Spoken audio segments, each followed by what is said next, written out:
Dans cette vidéo, nous allons présenter le défi Le message caché. Ce défi est un exemple de stéganographie dans la mesure où un texte ne comprenant que des caractères ASCII et encodé en ASCII y a été dissimulé en utilisant la méthode LSB.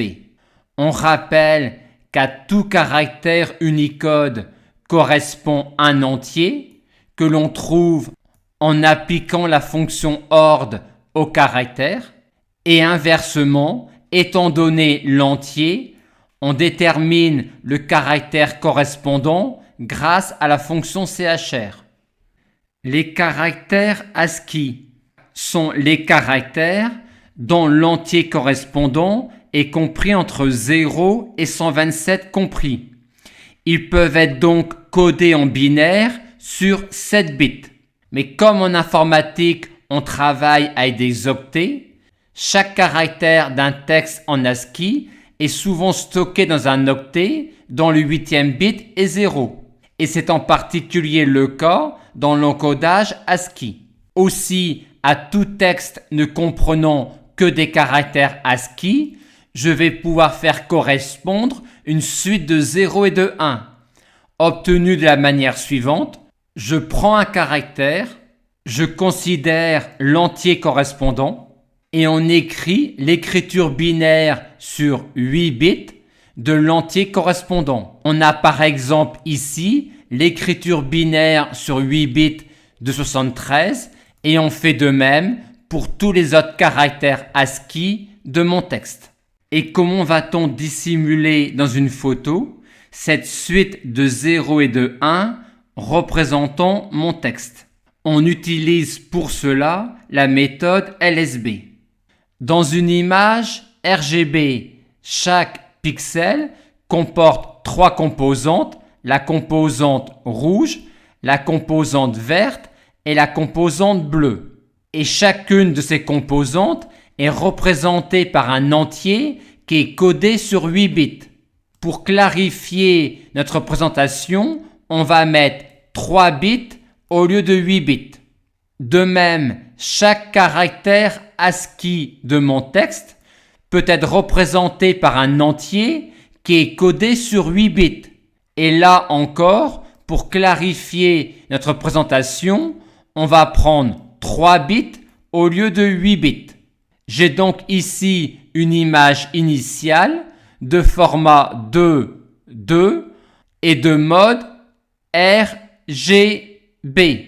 Et je veux dissimuler dans cette image-là un texte représenté par cette suite-là de 0 et de 1.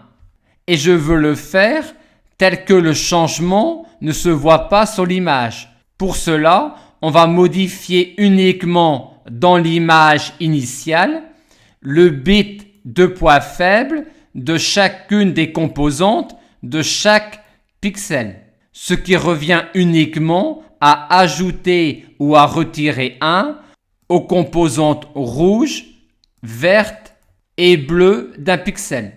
Et je vais le faire en parcourant mon image ligne par ligne.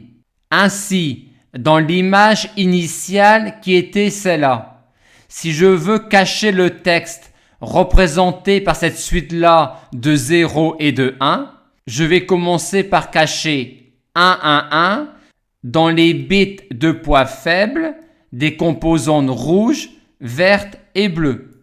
Puis je cache le paquet de 3 suivants dans les bits de poids faible des composantes rouges, vertes et bleues du pixel qui est à ce niveau-là. Puis je cache les bits suivants dans les bits de poids faible des composantes RGB de ce pixel-là. Puis je fais de même avec les composantes RGB de ce pixel-là, et ainsi de suite. Donc, dans le défi, il va vous falloir parcourir mon image ligne par ligne, et pour chaque pixel, récupérer le bit de poids faible de la composante rouge, de la composante verte et de la composante bleue. Ainsi, à partir de mon image parcourue ligne par ligne, je vais construire une suite de 1 et de 0. Et à partir de la suite de 1 et de 0 que j'aurai ainsi récupéré, je vais les regrouper par paquet de 8 pour construire à chaque fois le caractère correspondant. Et ainsi, je vais trouver le texte qui se cache dans ma photo.